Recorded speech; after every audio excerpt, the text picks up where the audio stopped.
Sampai sekarang pun sebenarnya kalau kita baca komentar-komentar, alah musik itu nggak usah disangkut pautkan dengan politik gitu misalnya. Ya. Emang bisa. Dia tidak bersikap politik aja adalah sebuah sikap Sikap politik. politik. Kalau cuma mengolok-olok aja sampai kapanpun bisa jadi nggak akan kejadian satu perubahan politik yang baik gitu. Karena kalau yang diolok-olok malu sih nggak apa-apa. Ya, kalau Kalau yang nggak diolok-olok didengar, nggak punya nggak punya malu. kan jadinya sebenarnya kayak menangkap ya angin aja gitu ya. Jadi pada satu titik mau sampai kapan kita hanya sekedar mengolok-olok tanpa membuat sebuah gerakan politik. Reformasi punya hasil gitu yang baik-baik, tapi dalam waktu 20 tahun ternyata kita lengah gitu ya untuk menjaganya, dan akhirnya sekarang sih suram.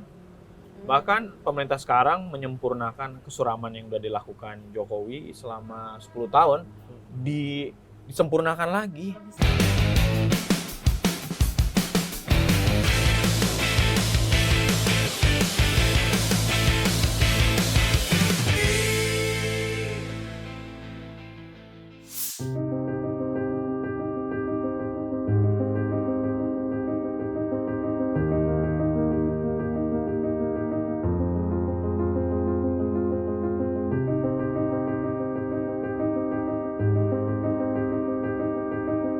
Seorang Khalil Mahmud mencintai bangsa dan republik ini, dan sejauh apa yakin negara ini bisa berubah? Kalau mencintai ya masih lah ya, dalam arti kan saya kecil tumbuh di Indonesia, di Jakarta, di Tangsel gitu. Ya pengen bareng-bareng bersama seluruh masyarakat itu mempunyai kekuatan untuk bisa jadi memanusiakan manusianya Indonesia gitu, yang mana kayaknya bisa ya beriringan dengan bagaimana negara ini diatur gitu. Jadi harapan harus selalu ada gitu ya, karena sulit membayangkan kalau kita nggak punya harapan. Jadi pesimis tapi harapan harus ada agar nggak semakin buruk situasi ini. Baik sahabat Kompas.com, hari ini spesial kita sudah kedatangan tokoh legendaris yang lagu-lagunya, karya-karyanya menghiasi Spotify rap tuh paling atas. ya masa-masa bertumbuh kembang kami ya kan. Ya dari dulu masih SD, sekarang kita Ya sudah setua ini. betul, itu enaknya jadi wartawan, kamu punya kesempatan ketemu sama idolamu. Yes. Kita umbang-umbang terus ini. Kacau. Yang sibuk selalu nggak cuma manggung tapi juga orasi di aksi Orasi. Kamisan. Yes, kita sudah bersama dengan ini banyak sekali ternyata jabatannya. PLT Ketua Umum Federasi Serikat Musik. Wah. Ketua Badan Pengawas Kontras, dan tentu saja vokalis Efek Rumah Kaca, Mas Khalil Mahmud. Selamat datang, Mas. Terima kasih. Dengan senang hati. Udah item-item nih, khusus buat Mas Iya. Khalil. Iya, tiga-tiga nih. Gak janjian tapi kita Nggak janjian, bisa Mas. seragam Aduh. ya. Sebenarnya kita pengen pakai putih, tapi lebih tepatnya baju-baju kita nggak ada yang putih. Ya. Saya ada di stok di dalam tapi Tapi ngeliat item-item ya biar seragamnya. Ya, gitu seragam. Biar imbang. Menyesuaikan sama kondisi terkini, Mas. Betul, kegelapan ya. Waduh, oh kita nggak bilang loh. Ya, Kita kamu nggak yang bilang mancing tapi kan. Nah, Mas, aku pengen tanya nih. RK ini kan band yang kemudian banyak membicarakan soal isu-isu sosial. Kita sudah tahu itu. Dan pertanyaanku adalah, Mas Khalil selama mungkin sudah berapa? Efek Rumah Kaca 25 tahun kali ya, Mas? Iya, kalau dari awal terbentuk. Dari awal Dari terbentuk 2001. ya, 2001.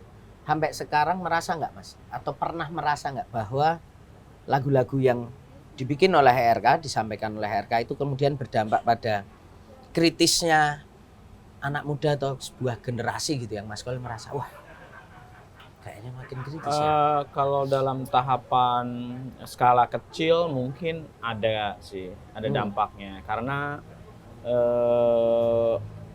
kami itu menyukai musik. Kami belajar, saya juga teman-teman di Efek Rumah Kaca belajar juga salah satunya melalui musik gitu loh. Jadi saya pikir orang-orang seperti kami juga ada di luar sana yang mungkin belajar, mencoba mendekati satu topik tertentu melalui musik gitu ya. Dan setelah kami buat lagu gitu ya, terutama yang punya isu-isu sosial politik gitu, ya testimoni orang, oh ya jadi ngerti atau jadi mau tahu topik tertentu gara-gara dengerin lagu itu ada sih, ada. Jadi kayak misalnya selalu muncul pertanyaan kan, ada gunanya nggak sih bikin lagu-lagu ini kok udah dari dulu masih gitu-gitu aja gitu. Masih tidak percaya tuh 2008 lagu di album kedua. Terus misalnya suara tentang ketidakpercayaan itu juga muncul di demonstrasi misalnya 2019 dan lain-lain. Itu kan sebenarnya udah lama ya, berarti kan sekitar 11 tahun, artinya situasi itu dalam tataran yang lebih luas itu nggak banyak perubahan gitu ya, walaupun secara detail pasti perubahan-perubahan ada gitu kan, tapi kan ketidakpercayaan dan lain-lain itu turun naik dan membesar gitu. Dan saya pikir perubahan yang secara langsung itu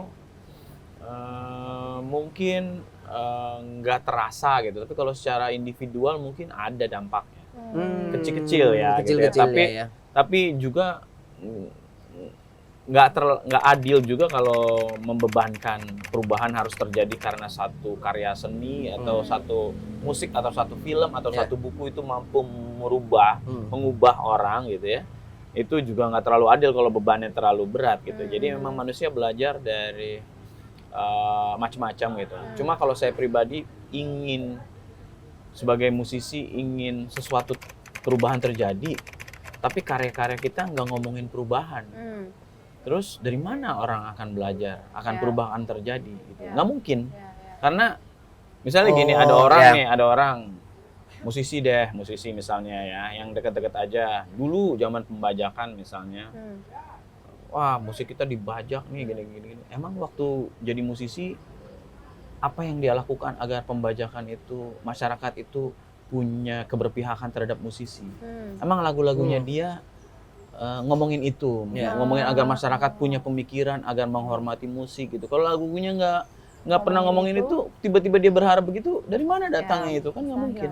Jadi kita semua punya peranan, tinggal ya kita manfaatkan aja, kita ambil peluang bahwa oke, gue pengen masyarakat juga punya keberpihakan terhadap isu hak asasi manusia, ya disuarakan lewat lagunya gitu. Ada yang nggak memilih begitu, ya itu bukan soal juga. Bukan ya itu urusan masing-masing ya, urusan masing-masing, keberpihakan masing-masing. Tapi kalau kami percaya bahwa sesuatu hal mesti berubah dari situasi saat ini, dan perubahan itu mungkin perannya dari musik, ya diambil aja kesempatannya.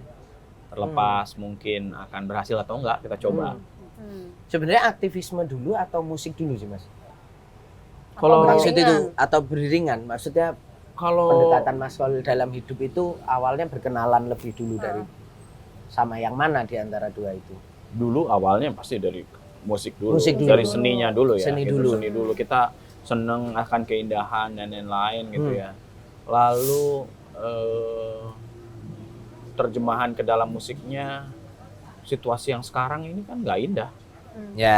Buruk ini situasinya gitu ya. Tapi kita ingin menyatakannya, delivery-nya dengan keindahan agar orang tergugah bahwa ini situasinya buruk. Jadi bukannya situasinya indah, enggak, situasinya buruk. Cuma cara mendeliver keburukannya lewat estetika supaya tersampaikan. Orang juga ngerasain, iya sebel ya gue ya, marah ya, atau gue bahagia ya. Itu kan cara menyampaikannya. Itu ya melalui estetika, melalui musik kalau saya gitu ya. Jadi ya udah cara menyampaikannya, tapi substansinya ya yang dicoba kita bawa itu tentang kegelapan, tentang keterangan, itu tergantung apa yang mau kita utarakan, tapi cara kita menyampaikannya yang harus indah. Jadi substansinya bisa jadi gelap.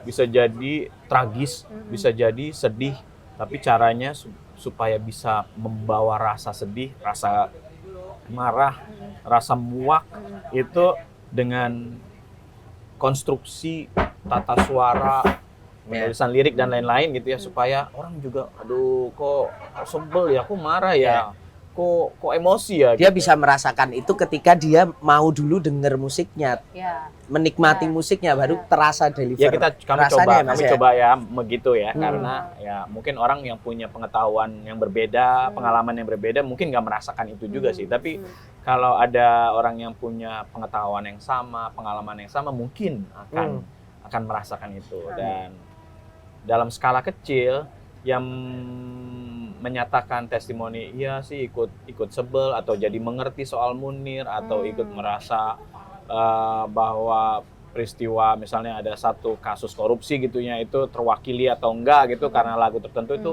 ada aja sih. Mas, tapi dari awal tadi kan Mas Holil bilang kalau bermusik dulu gitu baru kemudian ngomongin soal aktivisme.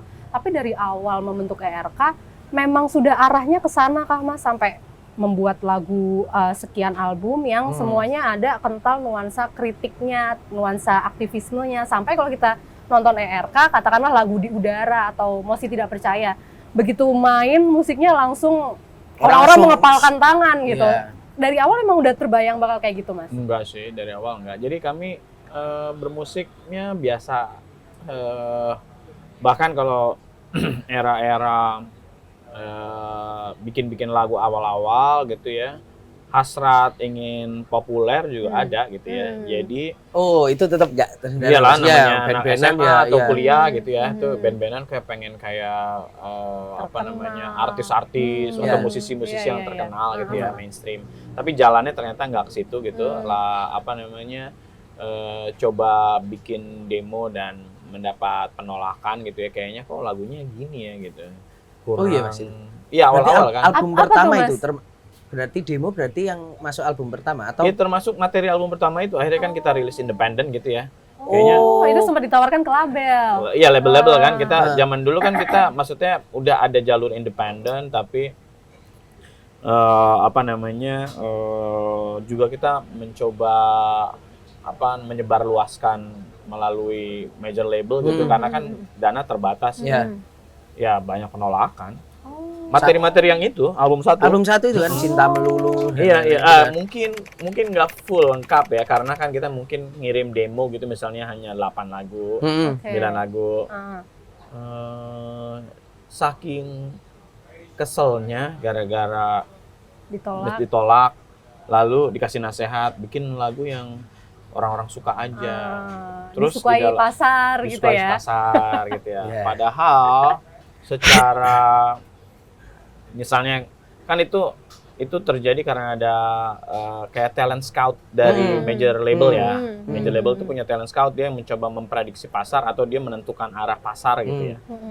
Itu kan juga nggak pernah ada band yang dia minta untuk meniru band tertentu gitu misalnya. Waktu itu misalnya di era-era itu bikin yang kayak Padi dong, bikin yang kayak Sheila on 7 dong gitu ya. Itu nggak ada yang lebih besar dari mereka gitu kan. Nggak ada yang lebih besar dari Padi itu sendiri atau Sheila on 7 itu sendiri gitu. Jadi kayak sebenarnya nggak ingin pertimbangan AR itu benar-benar marketing aja, nggak berharap terhadap sesuatu kekaryaan secara misalnya bikin karya juga yang sejajar gitu sama yang udah eksis gitu kan. Jadi kan pasti ya nggak akan lebih bagus karena kita meniru, jelas-jelas diminta meniru gitu kan. Dari situ ya termasuk kritik terhadap industri musiknya akhirnya bikin Cinta Melulu itu kan. Kayak gitu ya. Itu bener. Ya itu kayak ya kalau misalnya kita tebak, misalnya kita main ke toko kaset di era itu atau ke toko CD di era itu, ya lagu itu dari 10 lagu ya 9 lagu isinya lagu cinta yang angle-nya tuh yang sama gitu. Padahal zaman dulu lagu cinta tuh angle-nya penulis-penulis lirik Indonesia, penulis lagu tuh sangat variatif yang nggak ketebak kan ya. Zaman dulu kalau yang pengamen stylenya troubadour gitu yang ya kayak Iwan Fals lagu-lagu cintanya. Terus yang agak mungkin lebih pop gitu misalnya kayak Dodo Zakaria, lagu-lagunya tuh unik-unik gitu ya, James Dave Sunda dan lain-lain. Itu cara menyampaikan dan variasi lirik juga sudut pandang itu sangat variatif gitu. Jadi kayak kok sekarang gampang ketebak ya, ini kan pasti berpengaruh terhadap pendengar ya. Pendengar jadi punya dimensi atau cara memahami dunia yang lebih sempit karena ya penulis senimannya lebih seragam gitu ya. Kan kita terinspirasi dari itu ya, dari apa yang kita pelajari ya. Itu kalau pada saat itu seperti itu, pendengar juga mungkin akan lebih sempit. Sudut pandangnya karena yang disodorin ya sudut pandang lagu-lagunya ya sempit juga gitu. Jadi ya akhirnya mencoba bikin lagu untuk mengkritisi itu dan ternyata kayak malah orang, nah itu juga gue mikir yang sama kan gitu ya. Gitu akhirnya sekarang orang bilang itu relevan. Pada saat relate itu jadi kayak mungkin itu yang padahal dulu melawan arus itu kan ya. Iya. Ternyata pasar bisa diciptakan, Mas. Waduh, iya benar. Ya maksudnya ya kita nggak yang berharap dari awal seperti mendesain akan menjadi lebih kritis gitu ya. Tapi emang seiring waktu, mungkin umur juga ya. Umur juga udah mulai kalau misalnya di masa kecil nih kita baca koran gitu ya, Kompas gitu misalnya awal-awal masih kecil tuh baca yang Hari Minggu, terus olahraga, halaman-halaman belakang. Sekarang udah semakin umur langsung halaman utama depan kan, gitu kan umur dulu ya. di skip kan halaman utama tuh. Dulu males capek. Iya, sekarang tuh udah yang depan kan. Ya akhirnya sama juga sama ngeband topik-topiknya yang mulai enteng-enteng lama-lama. Kok kita udah dewasa merasa bahwa musik itu menjadi apa ya, cara kita mengekspresikan sesuatu yang mana ekspresinya itu kalau udah umur segitu bapak-bapak muda gitu pasti ingin ya ada senggolannya ke sosial politik sesuai sama yang dikonsumsi kan ya, dunia kerja dan lain-lain. Itu akhirnya ya kita nulis soal sosial politik yang ternyata mungkin karena di area mainstream itu memang sangat apa ya, segregasi antara musik itu hanya sebagai hiburan aja atau musik bisa jadi ekspresi apapun. Itu kan terasa ya. Jadi musiknya sampai sekarang pun sebenarnya kalau kita baca komentar-komentar, ala musik itu nggak usah disangkut pautkan dengan politik gitu misalnya. Emang bisa gitu. Emang bisa bahwa kan itu politik udah sebagai pengalaman hidup kita sehari-hari ya gitu. Dia tidak bersikap politik aja adalah sebuah sikap politik ya kan gitu kan. Karena everything is politik kan. Iya, itu kan sebenarnya ketidakpahaman publik yang luas. Ada nggak luas ya. Ada publik yang menyatakan bahwa musik itu nggak usah terlibat politik, itu kan sebenarnya ketidakpahaman dia bahwa politik itu merasuk kemanapun gitu. Jadi dan di era awal terjadinya musik untuk rohani pun misalnya ya dari gereja itu kan juga keputusan politik. Itu kan semuanya keputusan politik. Jadi ketidakpahaman itu sampai sekarang masih terasa dan segregasi pada saat itu yang membuat akhirnya lucu juga ya ada band yang sependapat gitu sama mereka gitu ya. Tapi dulu Cinta Melulu itu Mas, zaman aku SMP itu tuh tahu masuk MTV kok Mas. Iya. Tapi nggak ke radio lokal ya, radio lokal itu enggak Mas, taunya dari MTV. Iya pernah setelah dibuat video klipnya mungkin akhirnya mereka mau juga memutar itu ya. Tahunya dari situ. Artinya mulai dari situ ada marketnya mungkin kan akhirnya. Ya mungkin kan sebenarnya kan ada betotan-betotan antara mainstream yang apa sih yang lagi mungkin baru-baru dan menarik dari ranah independen gitu. Jadi nggak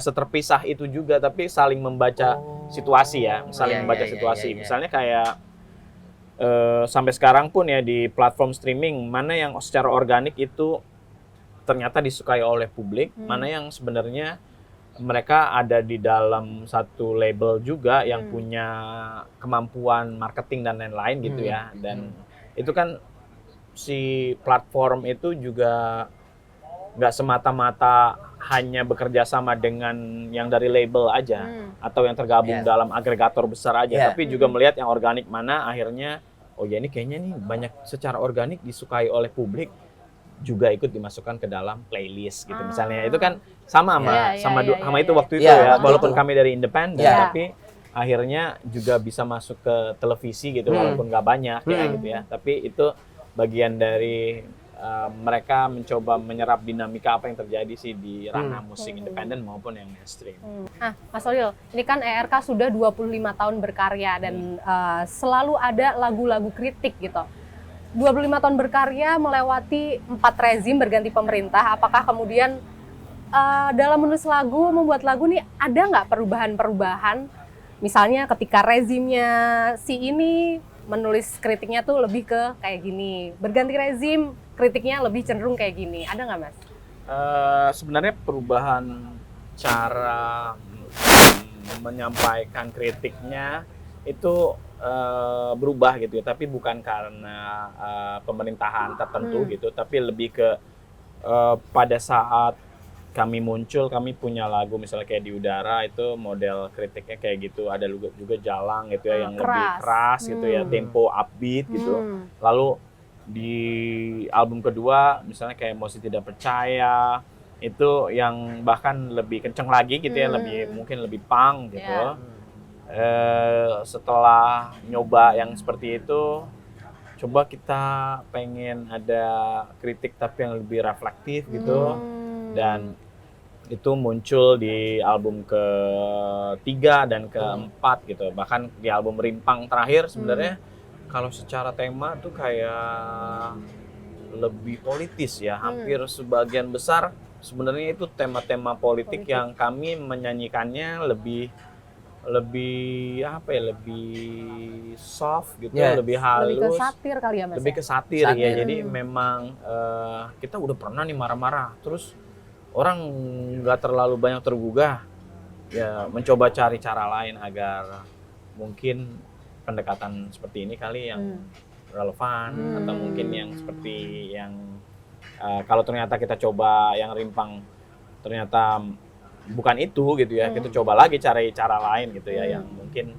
secara penjelajahan estetikanya itu juga ada hal baru gitu, tetapi pendekatan kepada orang yang akan merespon lagu itu, tempat kita berdialektika itu juga apa namanya juga terjadi. Jadi kalau emang relate sama mereka. Berarti Rimpang itu mengkritisi pemerintahan, Rimpang kan 2023, 23, ya. itu mengkritisi pemerintahan di sebelum 2023. Iya. Nah, yang pemerintahan sekarang udah ada belum tuh Mas lagunya Mas? Sebenarnya Belum ya, Mas, ya? lagu kita belum merilis album lagi gitu ya, lagi ngumpulin materi gitu ya. Jadi masih terus sih nyari pendekatan apa yang mau kita coba, lagunya kayak gimana, liriknya apa gitu ya.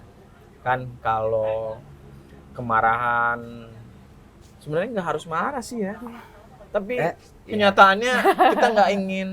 Katanya orang Indonesia tuh sabar Ya, Iya. makanya kita lewat karya, lewat karya seni gitu ya, yang menyampaikan kemarahannya, kritik dalam bentuk yang lain kan juga ada gitu. Tapi karena kami lewat seni, kesabarannya itu diwujudkan dalam karya lah ya, walaupun sebenarnya udah gemes gitu yang lain-lain gitu, tapi ya masih diwujudkan dalam karya. Kecuali terpanggil misalnya ayo ikut demo, ya udah, kalau bisa waktunya cocok kita berangkat gitu. Berarti artinya belum menulis lagu, belum menulis kritik ke pemerintahan sekarang bukan berarti tidak marah ke pemerintahan sekarang gitu ya Mas? Oh iya dong, karena kita kan kami tuh ingin apa ya, menyerap apa yang menjadi kegelisahan masyarakat juga gitu ya. Kita kan nggak terpisah dari situasi itu, dari kami bagian dari masyarakat juga bahkan. Tapi ya nggak harus semua itu ekspresinya melalui musik kan ya. Dan kalaupun musik itu jadi ekspresi, siapa tahu band lain udah menyuarakan itu, jadi kita ikut aja. Kalau misalnya ya nggak harus ERK kan ya, macam-macam. Kalau musisi-musisi baru yang juga punya kemarahan kan juga banyak ya. Fis, Hindia, lalu Jogja tempatku ada festivalis. Lalu kalau di Bandung ada Dongker, kan juga macam-macam ya. Itu bisa mereka produktif, mengeluarkan berbagai lagu-lagu baru yang relate sama situasi saat ini gitu ya. Kami sambil mengumpulkan materi, mencoba mencari bentuk lagi apa yang perlu disuarakan dan bagaimana cara menyuarakannya itu melalui musik juga, tapi gimana ya approach apalagi secara estetika maupun substansi itu yang mana yang akan kami pilih itu sambil ngumpul-ngumpulin, sambil belajar, sambil menyerap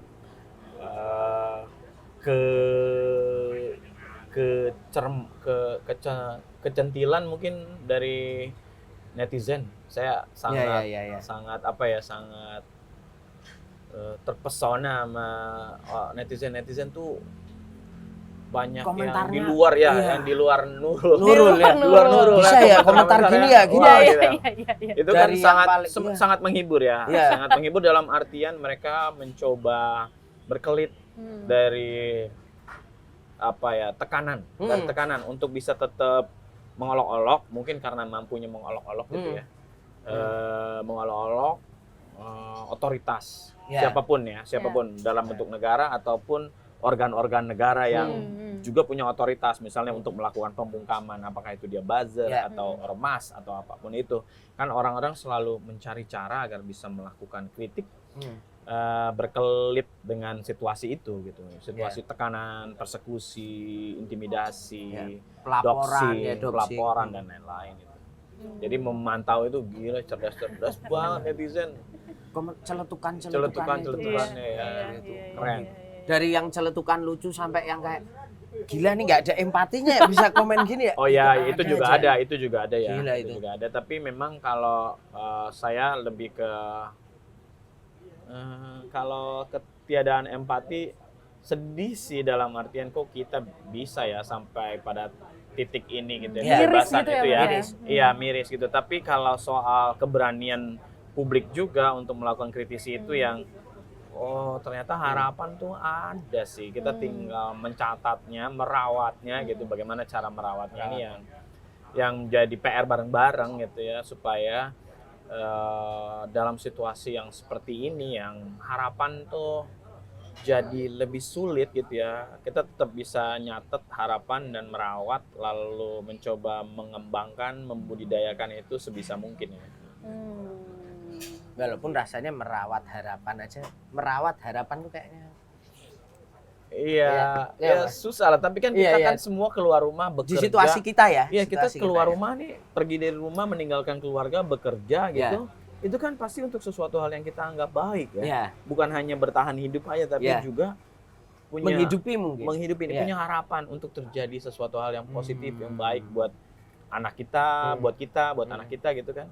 Di bidang kita masing-masing gitu ya. Kan kita berusaha itu merawat itu kan. Ya yang bisa kita lakukan ini, walaupun kesadaran politik akan membuat kita mungkin punya lebih fokus ya, agar terjadi perubahan politik yang seperti yang kita harapkan gitu. Walaupun baik, tapi sebenarnya kita tahu nih misalnya ya, kalau cuma mengolok-olok aja sampai kapanpun bisa jadi nggak akan kejadian satu perubahan politik yang baik gitu. Karena kalau yang diolok-olok malu sih nggak apa-apa. Kalau yang diolok-olok nggak punya malu, kan jadinya sebenarnya kayak menangkap angin aja gitu ya. Jadi pada satu titik mau sampai kapan kita hanya sekedar mengolok-olok tanpa membuat sebuah gerakan politik yang konkret gitu. Walaupun kita nggak harus terus-menerus berpolitik yang seperti itu gitu ya, tapi bahwa politik itu terlibat kita sehari-hari dan harus diupayakan setiap hari itu ya. Itu kesadaran itu belum sih. Hak warga belum. Misalnya kalau saya juga tinggal di Amerika gitu ya. Saya tinggal di lingkungan saya itu selebaran ditempel di tiang-tiang gitu, akan ada town hall meeting. Siapa yang akan membicara, anggota DPR dari wakil kita di kelurahan kita, di kecamatan kita itu akan ada town hall meeting. Itu ada pemberitaannya. Jadi kita selain lewat email, dari situ kan kita bisa tahu, nggak puas gue, dia nggak menyuarakan apa yang kita inginkan, kan hajar geruduk town hall meeting. Jadi itu emang bener-bener hal-hal kayak gitu yang Di sini kurang, belum ya. kurang gitu ya. Kita Bahwa- ada Mas. bahwa formalitas, Ya. bahwa bener bener bahwa orang yang terlibat pemilu itu tinggi gitu ya partisipasinya, tapi apakah substansial apa enggak, apakah mereka mengerti kayak gitu-gitu, itu kan sebenarnya saya setuju waktu itu sempat ngobrol sama Uda Ferry Amsari ya, bahwa reformasi salah satu kegagalannya perubahan partai politik yang fundamental gitu ya. Bagaimana partai politik itu harusnya bisa melakukan pendidikan politik kepada seluruh masyarakat Indonesia. Mereka dapat uang kan dari APBN. Itu harusnya kan untuk fungsi-fungsi itu, dan itu nggak terlalu terjadi sehingga pendidikan politik akhirnya dilakukan oleh hal-hal lain gitu ya, bukan oleh partai politik yang sebenarnya itu harusnya menjadi salah satu kanal untuk meningkatkan pemahaman politik warga gitu ya. Sebenarnya itu fungsi mereka kan akhirnya. Iya. Tapi akhirnya diambil banyak malah oleh NGO mungkin, Iya, mahasiswa, Iya. musisi gitu. Iya. Pada akhirnya orang-orang mungkin disebut tahun politik karena orang-orang hanya milih aja gitu Mas, memberikan suaranya, tapi setelah itu ya udah lost aja gitu, nggak ada Betul, follow up-nya. harusnya ada follow up ya. Itu kan karena dia terlibat setiap hari. Bahkan kalau ternyata wakilnya itu nggak mendengarkan apa yang kita inginkan, muncul upaya agar misalnya kita minta pertanggungjawaban. Lalu dari situ misalnya pertanggungjawabannya kita harus ikut rally, ya kita luangkan waktunya, karena kalau nggak kita yang jagain, siapa yang akan ngejagain demokrasinya kan. Jadi walaupun di Amerika sendiri yang demokrasinya udah berjalan ratusan tahun, upaya atau kesadaran bahwa kalau nggak dijagain itu akan diokupasi oleh misalnya oligarki atau elit-elit politik aja gitu, juga ada. Jadi mereka sadar, lalu mereka harus mau meluangkan waktu. Kalau mereka nggak punya waktu, meluangkan uang, nyumbang, donasi deh buat para pekerja organisatoris di kampung-kampung, di kecamatan mereka. Lalu kalau mereka ikut rally, mereka punya alat peraga, bikin dan lain-lain. Itu kan jadi kan semua dikeluarkan sumber daya yang mereka punya, pemikiran, uang, waktu, agar demokrasi yang udah mereka punya nggak begitu saja diambil oleh elit-elit aja gitu. Mereka yang udah ratusan tahun aja masih berpikir bahwa demokrasi harus terus dijaga ya. Betul. Kita belum punya kesadaran itu gitu, belum punya kesadaran warga. Lalu ya dari situ dimanfaatkan agar nggak usah terlalu peduli gitu kan. Sebenarnya kan ini nggak terlalu beda jauh ya, kalau kita cuma 5 tahunan aja sama zaman Orba nggak terlalu beda jauh. Jadi reformasi punya hasil gitu yang baik-baik, tapi dalam waktu 20 tahun ternyata kita lengah gitu ya untuk menjaganya, dan akhirnya sekarang sih suram. Bahkan pemerintah sekarang menyempurnakan kesuraman yang udah dilakukan Jokowi selama 10 tahun, disempurnakan lagi. Lebih suram lagi dalam waktu berapa tahun sekarang? Hampir 2 tahun belum? Belum. 2 tahun tapi udah disempurnakan gitu ya. Kayak orang itu jadi lebih takut bersuara dengan adanya sosial media, orang jadi lebih takut gitu kan. Doxing itu udah sering gitu ya. Bahkan ketakutan-ketakutan lain tuh juga muncul di publik. Misalnya kayak pernah nggak sih data-data perbankan gitu bocor gitu ya, isu-isu gitu kan. Lalu misalnya saya nggak pengen menjadi ini contoh gitu ya buat yang buruk, tapi misalnya di sosial media ada yang kok tiba-tiba ada orang transfer ke gua, padahal gua nggak tahu dia siapa gitu. Misalnya coba itu tolong di take down, udah ditransfer nih sekitar sejumlah, ini kan bahaya. Mereka tahu rekening kita itu kan bahaya. Nanti kita nggak tahu itu akan dijadikan alat apa, sebagai sandra kah atau apakah kan kalian terlibat pinjol atau judi online karena itu uangnya itu kan kayak gitu-gitu kan. Saking database kita itu bisa diperjualbelikan kan, itu menakutkan. Hal-hal kayak gitu tuh yang bikin, artinya sebenarnya kesadaran publik itu sebenarnya udah semakin tinggi, tapi represi yang dilakukan baik di sosial media ataupun di dunia nyata itu berdampak gitu ya. Represinya itu bikin orang takut gitu, dan itu sebenarnya nggak membawa Indonesia pada situasi yang lebih baik sih. Kita tuh sebenarnya cocok nggak sih Mas berdemokrasi? Karena kemarin salah satu diskusinya kita misalnya sama Kardinal Ignatius Suharyo misalnya, kritik yang cukup keras kan adalah bahwa kita ini gimana demokrasi sama feodal ini nggak bisa. Kalau dia ekstrim mengatakan bahwa ya nggak bisa jadi satu. Sementara ya kita lihat memang kita ini kultur feodalnya ini kan nggak pernah selesai, Mas. Iya, Feodal dan demokrasi ini gimana ya? iya. Enggak. Dia bisa dimengerti bahwa kearifan misalnya secara antropologis gitu ya kan, banyak wilayah-wilayah tertentu yang mungkin nggak cocok oleh demokrasi gitu ya, dia nggak pakai sesuatu hal yang bersifat demokrasi gitu, tapi semangat demokrasi kan sebenarnya ingin memberikan kekuasaan kepada seluruh masyarakat, jadi tapi bentuknya representasi Ya. yang mana itu nggak terjadi di wilayah feodal kan gitu ya. Feodal kan hanya kita bayar pajak aja kepada raja-raja gitu, tahu beres gitu ya, lu nggak usah banyak maunya, yang penting bisa hidup, ekonomi lancar, dijamin gitu ya. Itu kan jangan-jangan udah mirip sekarang. Iya. Ya kan kita mulai dimintain pajak di mana-mana gitu ya, nggak usah banyak tahu gitu, nggak usah kritis, kalau mau kritis dihambat dan lain-lain ya. Jangan-jangan kita secara tidak langsung udah feodal ini. Ya, aktor-aktor politiknya juga banyak yang keluarga loh Mas, dari keluarga. Nah, walaupun apa namanya nggak secara sistem kita pakai, jangan-jangan kita udah feodal sebenarnya nih, gitu maksudnya ya, dalam artian yang lebih luas gitu ya. Sedangkan demokrasi diambil sebagai satu sistem yang apa namanya kita anggap itu akan membawa kesejahteraan yang lebih luas kepada masyarakat kan oleh founding fathers juga ya. Itu kan dipercaya karena di dunia memakai sistem seperti itu gitu ya, yang mungkin ada faktor-faktor lain juga yang menyebabkan di dunia berhasil, di Indonesia belum gitu. Rata-rata misalnya mereka berhasil setelah mereka menjadi kapitalistik gitu ya.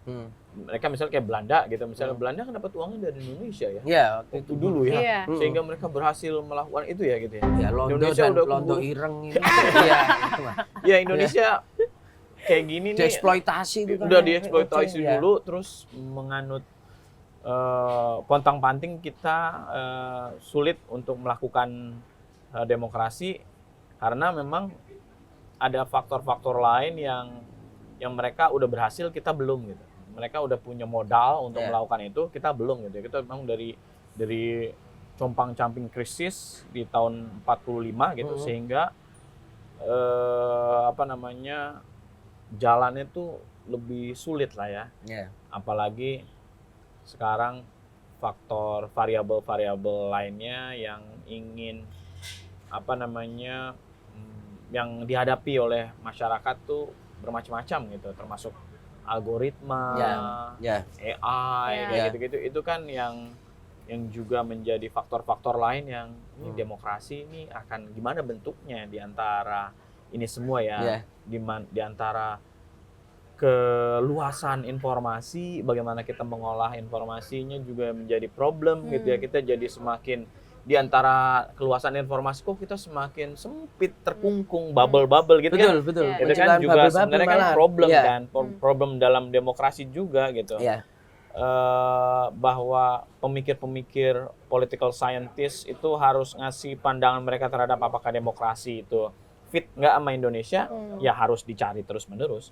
Tetapi paling nggak kita sebagai warga ingin pemahaman dan kesejahteraan yang baik, ya harus diwujudkan dengan segera gitu. Caranya mau kalau emang feodal bisa, coba di political scientist ini memberikan apa namanya piloting prototipe atau analisa sehingga dia lebih baik dari demokrasi. Kalau yang sekarang kita ketahui kan belum gitu ya. Karena kan sistemnya yang kita percaya sekarang dan yang dianut oleh kita gitu ya, sistem demokrasi, tinggal ternyata ketidakberhasilannya karena menjalankannya itu masih banyak bolong-bolong dan manipulatif dan lain-lain, yang mana menurut saya sumbernya ya karena kesadaran politik warganya dihambat. Kesadaran politik warganya belum terjadi pemahaman politik yang merata, sedangkan demokrasi membutuhkan kesadaran politik yang merata di seluruh pihak. Itu misalnya bahwa hak-hak politik kita tuh bukan hanya karena kita terberi gitu ya kan, kebanyakan dari kita udah terberi, kita nggak pernah menyuarakan untuk punya hak politik, tapi kita boleh ngomong. Pada saat dulu waktu sebelum kita boleh ngomong di zaman feodal, kan ada orang yang memperjuangkan agar mereka punya hak politik. Kan kita nggak memperjuangkan itu, kita udah terberi aja karena udah ada orang lain yang memperjuangkan. Kayak gitu-gitu kan yang menyebabkan kita nggak sadar bahwa kita ini berjalan atas penderitaan orang lain. Kemewahan-kemewahan yang kita dapat, hak-hak kita yang kita dapat itu udah diperjuangkan oleh orang lain, kita tinggal menikmati hasilnya. Jadi kita nggak tahu bagaimana sebenarnya, balik lagi ke yang tadi sistem demokrasi masyarakat di Amerika, mereka tahu kalau mereka nggak memperjuangkan ini, mempertahankan ini bisa dicaplok oleh orang lain loh, gitu kan. Kalau kan kita sekarang kayak diam-diam kita bahkan udah mulai nggak bisa bersuara lagi ya gitu kan, padahal kita sebenarnya bisa. Ya, karena kesadaran kita Karena kita sebenarnya udah nggak tahu bahwa hak kita ini ya udah begini aja, taken for granted aja. Padahal ini diperjuangkan kan. Padahal ini ada yang memperjuangkan. Harusnya kan nggak begini situasinya. Nah sekarang ketika kita merasa bahwa ini situasinya kok kayak gini ya, kok nggak terlalu bebas menyuarakan pendapat ya gitu ya. Lalu karena mungkin kita ada rasa kenyamanan dan mungkin pengaruh-pengaruh buzzer juga mempengaruhi ya, misalnya kayak mereka menganut paham tertentu gitu, ingin menyuarakan pandangan switching public opinion kan ya, itu kan juga mampu ya, akhirnya kita jadi kayak udahlah selama lu sih terlibat politik sih jadi malah digituin. Jadi yang salah terlibat politiknya. Ya kan itu kan juga sebenarnya kan mempengaruhi kan. Iya, orang bahwa jadi bikin salah lu sendiri. Salah lu sendiri. Ngapain ikut-ikutan politik? Iya, sering itu kan banyak, itu kan suara-suara yang juga termasuk di dalamnya itu tadi, musik ngapain terlibat dari politik loh, emang gimana cara misalnya, ini kan termasuk pandangan-pandangan yang sebenarnya bisa meracuni bahwa sebenarnya politik itu nggak bisa dihindari dan penting asal kita sadar aja di mana hak-hak kita, memperjuangkannya gimana. Kalau kita nggak memperjuangkan, ada orang lain yang memperjuangkan juga demi kita. Itu kan kesadaran itu sehingga kita jadi kayak kita egois ya, kita mendapatkan hak tanpa memperjuangkannya, dan bahkan kita skeptis terhadap orang yang memperjuangkan itu kan. Sebenarnya itu kita ini makhluk apa gitu, maksudnya kita nih dididik seperti ini nih, kok bisa gitu, bisa terjadi kayak gini, itu yang menjadi concern sebenarnya sih, bagaimana kesadaran warga yang harusnya menjadi prasyarat dari demokrasi itu kan nggak pernah dibilangin. Kita harus bisa punya kesadaran politik dalam level harian. Pokoknya kita tahu yang penting suara kalian perlu 5 tahun untuk milih pemimpin, habis itu udah forget it, bisa jalanin kehidupan, yang penting perut keisi ya, ekonomi. Padahal kan nggak gitu. Harusnya itu berjibaku dengan politik harian. Kalau ternyata wakil kita nggak menyuarakan apa yang kita inginkan gitu ya, kita bisa recall mereka. Saluran-saluran itu yang mungkin belum terselesaikan dengan sistem yang ada sekarang. Tadi Mas Holil menyinggung bahwa pemerintahan sekarang ini seolah-olah lebih dipergelap gitu ya setelah pemerintahannya Jokowi gitu. Sekarang semakin parah. Dari sekian kekhawatiran buat Mas Holil, mana isu-isu yang paling mengkhawatirkan dan kayaknya ini harus ditakutkan deh kondisi ini deh. Publik harus aware sama ini nih. Kalau saya sebenarnya militerisme sih ya. Militerisme kan sebenarnya demokrasi sudah mengatur pemisahan kekuasaan gitu, bahwa dalam sistem demokrasi ya kita perlu militer, tapi untuk pertahanan negara gitu kan ya kan, otoritas atau supremasi yang berlaku, supremasi sipil, orang-orang sipil itu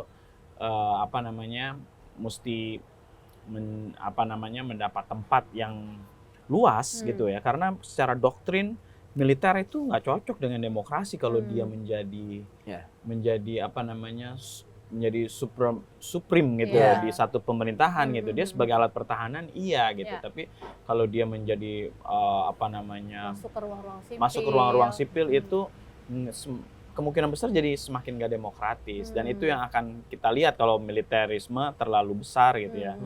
Nah dari situ rasanya tuh publik juga makin sulit untuk melakukan kritisisme kan gitu ya. Apa yang publik kritik gitu ya, itu coba di counter dengan hal-hal yang nggak substansial gitu. Bahkan secara pemerintah itu kalau ada sesuatu hal yang misalnya melanggar, yang diubah aturannya. Itu kan sebenarnya kayak kita ini udah taraf yang beyond ya, maksudnya dalam kerusakan Jokowi 10 tahun dia melakukan gitu ya. Seterang benderang itu gitu. Seterang benderang itu gitu ya. Lalu ini dalam 2 tahun terakhir ini ternyata semakin percepatan semakin buruk kalau menurut saya. Contoh misalnya peraturan diubah ya demi misalnya waktu itu wakil presiden. Ya itu ya. Putusan MK ya. Lalu soal yang menurut saya sangat mengganggu gitu ya, banjir di Aceh, Sumatera Utara. Itu kan jelas gelondongan kayu-kayu bahwa ada yang ngaco kali ya cara kita mengatur eksplorasi alam gitu ya. Terus tapi kan akhirnya mencoba ditepis gitu ya. Bahwa bahkan alam yang udah ngasih sinyal aja mencoba ditepis itu bukan karena itu gitu, karena curah hujan yang lebih tinggi aja gitu ya, kan itu nyambung gitu ya, curah hujan dengan penggundulan hutan gitu. Lalu apa yang dilakukan agar penggundulan hutan lalu ditanami kelapa sawit itu jadi lebih legal secara saintifik? Kamusnya yang diubah. Kamusnya apa itu tentang penanaman yang dimaksud dengan penghijauan kembali itu kan penanaman hutan kan itu terma itu yang diubah jadi lebih fit dengan apa yang diinginkan pemerintah kan. Jadi yang dia mencoba seolah-olah tetap mengikuti aturan main, tapi aturannya yang diubah. Aturannya yang diubah untuk sesuai dengan keinginan pemerintah sekarang. Misalnya kalau saya baca berita penguasa dan kroninya, keluarga terdekatnya mulai membuat ormas, 20 ormas baru yang akan mendukung kinerja pemerintah. Kan sebenarnya kan ormas kan kekuatan sipil untuk bisa misalnya menjalankan hal-hal yang nggak bisa dilakukan oleh pemerintah, tapi juga menjadi lawan latih pemerintah, mengkritik pemerintah gitu kan. Lalu pemerintah bikin juga ormas untuk mendukung pemerintah. Dengan segala kekuatan yang mereka punya, mereka masih butuh gitu dukungan dari ormas kan gila. Dalam artian kita udah bayar pajak, kita nggak punya kemampuan untuk mengubah undang-undang mereka yang punya, lalu mereka melakukan soliditas antara eksekutif dengan legislatif, DPR jadi lebih satu suara dengan eksekutif, itu kan udah mulai terjadi dari Jokowi. Sekarang apalagi gitu ya, jadi nggak ada oposisi gitu yang secara langsung PDI juga nggak menyatakan diri mereka oposisi gitu ya. Nah itu kan udah semakin, ini sih udah terpusat sebenarnya eksekutif semuanya gitu. Tambah lagi masih perlu didukung oleh sipil dengan ormas-ormas, ini kayak wah kacau balau dalam artian udah semakin nggak demokratis dan ya nggak seperti yang diharapkan yang akan terjadi gitu sih.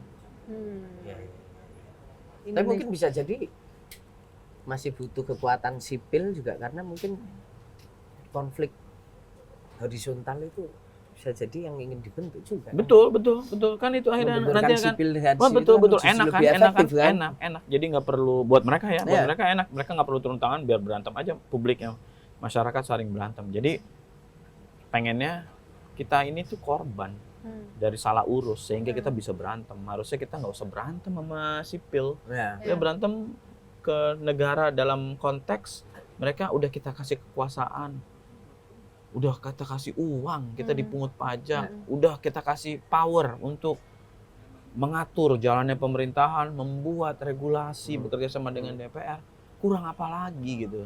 Jadi kalau cuma kritik dari dari masyarakat aja, itu tuh nggak seberapa dengan yang mereka punya gitu ya. Jadi kalau mereka masih takut juga ya emang nggak pengen demokrasi sih sebenarnya. Ya, Cuma pengen terlihat pseudo demokrasi aja. Stempelnya demokrasi tapi jangan akar kita tuh masih feodal jangan. Bisa Ya kan? gitu, bisa. Kita akan Kalau susah dari itu. untuk kemudian bahwa kekuasaan itu harus berganti apa Iya. itu kayaknya mungkin masih Iya, susah, berganti iya, di antara mereka Antara aja, mereka ya. aja, Dengan iya. dengan kemungkinan munculnya pemain-pemain baru yang tapi sebenarnya wajah lama aja. Ya. Ya. Oke, ini diminta geser soal literasi juga ini Mas. Jadi kita ini juga penasaran Mas Ul. Karena mungkin jarang ditanyain di podcast-podcast. Lirik-lirik ERK itu kan cukup dalam lah ya Mas dan lain sebagainya. Mas Kol sebenarnya nggak mungkin kan nggak baca buku. Saya Nggak mungkin baca ya nggak muncul karena dari budaya kecil literasi kan. dari kecil baca buku, baca majalah, baca koran.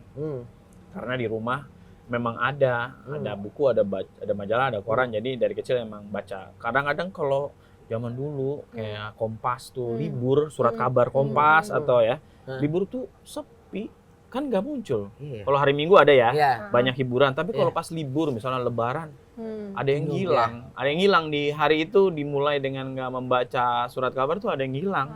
Jadi emang udah terbiasa baca buku, baca majalah gitu ya. Lalu ya akhirnya gaya penulisan lagunya jadi yang lebih itulah ya, lebih yang kayak sekarang gitu. Itu karena pengaruh zaman dulunya sih. Kebiasaan zaman dulu dari kecil udah baca gitu. Kita kan sempat ngalamin itu Mas. Situasi di mana ketika handphone muncul secara masif, takutan bahwa orang kemudian ya termasuk hari ini ketika orang lebih suka scroll dan lain sebagainya. Tapi ternyata yang menarik kan bahwa Gen Z ternyata cukup kembali ke buku-buku. Mungkin karena dulu waktu Covid juga tuh. Mungkin. Bisa jadi orang kembali lagi tuh kan Iya. ke buku. Terus headset juga sekarang baik lagi pada lebih suka pakai kabel. Benar. Betul. Nah, ini kan menarik kemudian juga untuk dibaca, tapi di satu sisi yang lain Mas, kayaknya kan balik lagi problem kita selalu nggak merata ya. Katakanlah mungkin Gen Z yang punya akses terhadap buku adalah dari keluarga yang mungkin, sangat mungkin adalah kelas menengah ke atas. Tapi mungkin untuk teman-teman yang di akar rumput atau siapapun yang mungkin menonton ini Mas, apa sebenarnya yang kemudian penting dari budaya membaca itu ketika hari ini kita disuguhkan di era yang sungguh menurutku pragmatis. Gitu. Orang kadang jadi kayak udahlah kerja aja aku. Ngapain baca? Nggak gitu. sempet juga. Karena kadang hitungannya jadi kayak Pak baca juga nggak bikin aku kaya kok. Iya. Kayak gitu-gitu loh Mas. Iya. Era-era pragmatis itu loh. Iya. Nah, apa pentingnya Mas? Iya, karena kita butuh kedalaman gitu ya. Kedalaman itu kadang-kadang kalau buat saya pribadi lebih sering bisa didapatkan melalui buku, membaca buku ya, membaca artikel yang panjang gitu.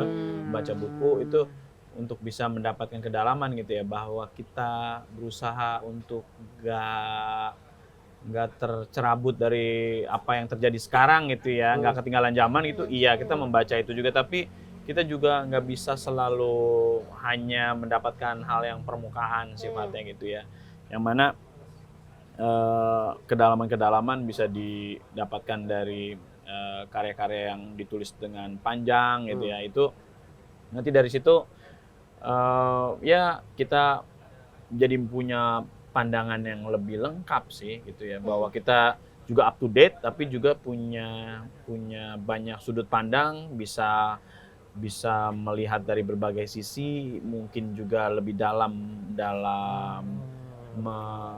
membahas sesuatu gitu.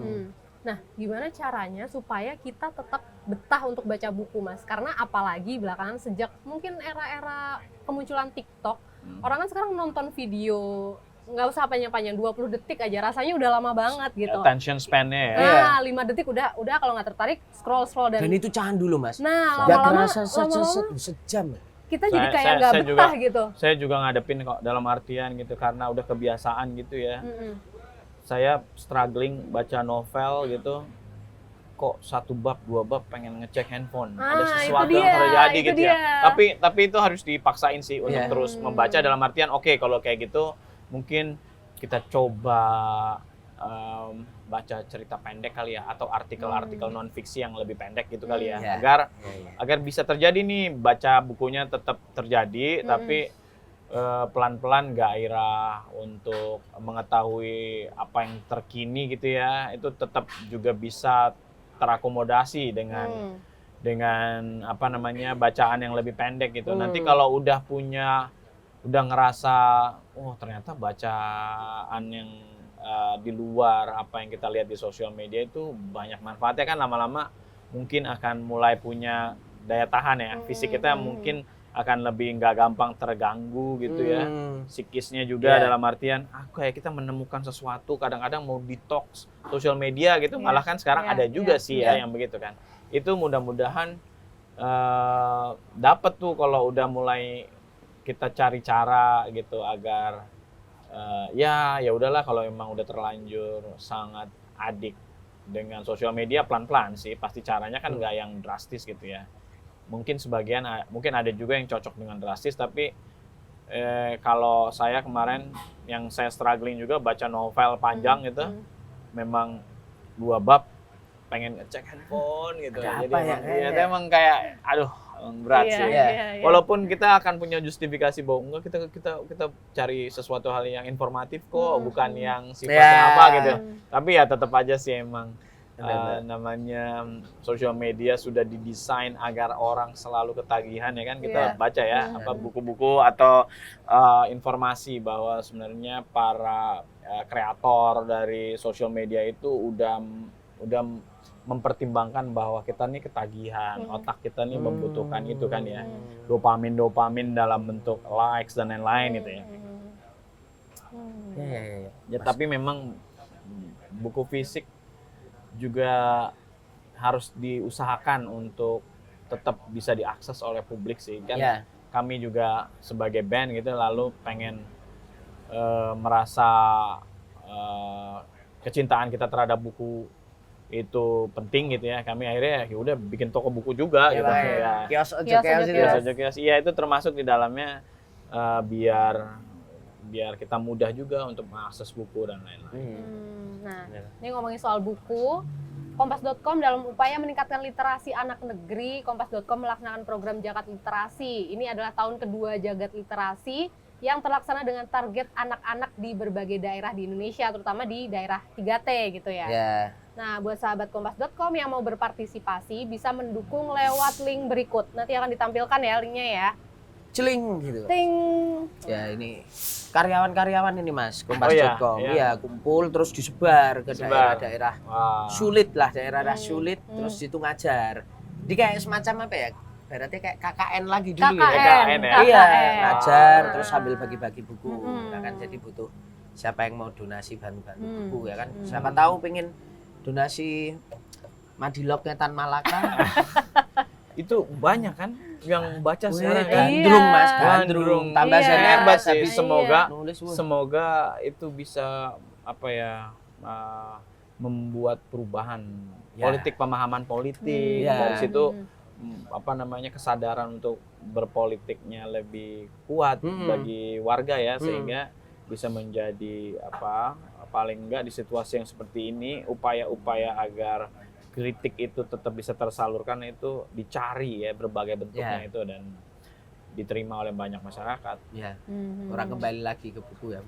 Tokoh dulu tuh gimana sih, founding father itu? Iya kan, itu penting, nggak ada sosial media loh, tapi kesadaran publiknya bisa sebegitu kuat itu kan. Kita baru mikir sekarang gimana caranya ya orang bisa ngumpul di stadion IKADA segitu banyak ya, puluhan ribu, pakai apa ya, radio dulu bukannya juga dikuasai Jepang dan lain-lain. Bisa masuk, kan, jadi akhirnya benar-benar apa namanya, diskusi-diskusi kecil itu terjadi di mana-mana gitu. Dulu tokohan abang-abangan tuh sebegitunya Mas. Karena kan belum ada itu tadi medsos dan lain-lain, orang dari mulut ke mulut kan? Betul, mulut ke mulut, betul. Itu yang saya pikir itu kalau sekarang ya kita bisa lebih baik dari sekarang nih harusnya, karena sebenarnya kesadaran politik kita tuh cukup tinggi dengan keterbatasan dan lain-lain tuh gairah untuk memerdekakan diri gitu ya itu kuat gitu Iya. ya.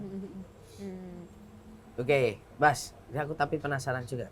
Jadi kalau dengan situasi tadi kita udah bahas panjang lebar situasi negeri saat ini gitu, yang kita sepakat bahwa mungkin sedang tidak baik-baik saja, tapi apa mungkin berita baik yang sedang dinikmati seorang Khalil Mahmud akhir-akhir ini? Berita Ada baik. nggak? Ada nggak? Jangan-jangan nggak ada.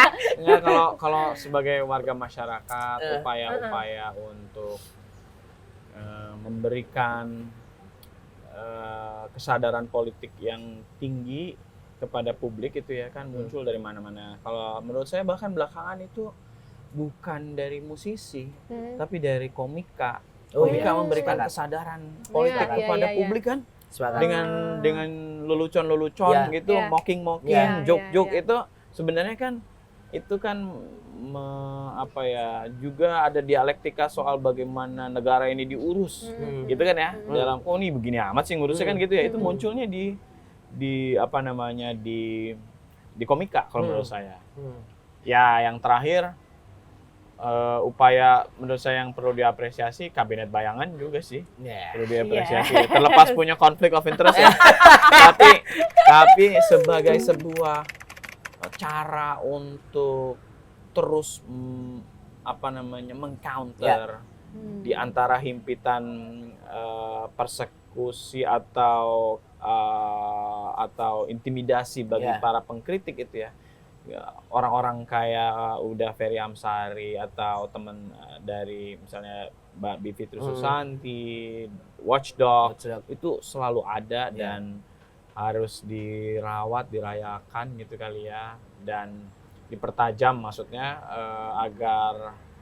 bisa tetap tumbuh kritisisme gitu. Itu sih yang pengen dicatat tuh cuma ngerayain keberhasilan kecil gitu semoga bisa terus meluas gitu dan harapan selalu ada misalnya anak-anak muda silih berganti muncul yang punya kritisisme pemikiran yang tajam-tajam ya itu kan selalu ada tinggal masalahnya bagaimana setelah mereka lulus keluar dari anggota BEM apakah mereka masih punya kritisisme juga nggak gitu ya nah itu yang sebenarnya harus ditemenin harus dirawat gitu ya tugas bareng-bareng gitu ya mungkin tugas saya juga tapi tugas bareng-bareng juga sih sebenarnya biar kita sama-sama bisa sampai pada situasi yang dibutuhkan oleh demokrasi partisipasi publik yang tinggi sehingga pemerintah itu khawatir karena yang memantau itu banyak bukan hanya segelintir aja tapi seluruh publik memantau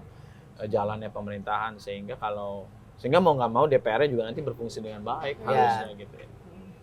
Semoga harapannya. Iya dong kita kan masih terus di antara semua situasi yang suram ini kita nggak bisa pasti ya ada harapan merawat sih. harapan ya, itu tadi ya ada Mas harapan sih ya pasti. Kalau enggak soalnya kita udah melakukan hal-hal yang demi kepentingan individual aja. Ya. Walaupun berat tapi menghidupkan harapan harus terus ya Mas. Iya karena Iya kan, iya. Kita punya DNA perlawanan kok dari zaman dulu DNA perlawanan dari diri kita sebenarnya masyarakat Indonesia banyak ya. Kan udah teruji ya.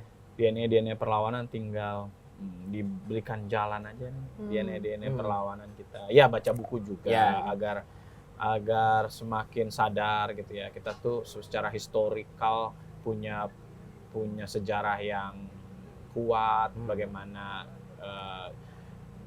melakukan perlawanan gitu ya kepada penjajah maupun ya bukan Londo gitu. bukan Londo biasa Bukan Londo biasa. Baiklah, gitu. Ada yang mau tanya? Nggak ada? Jangan.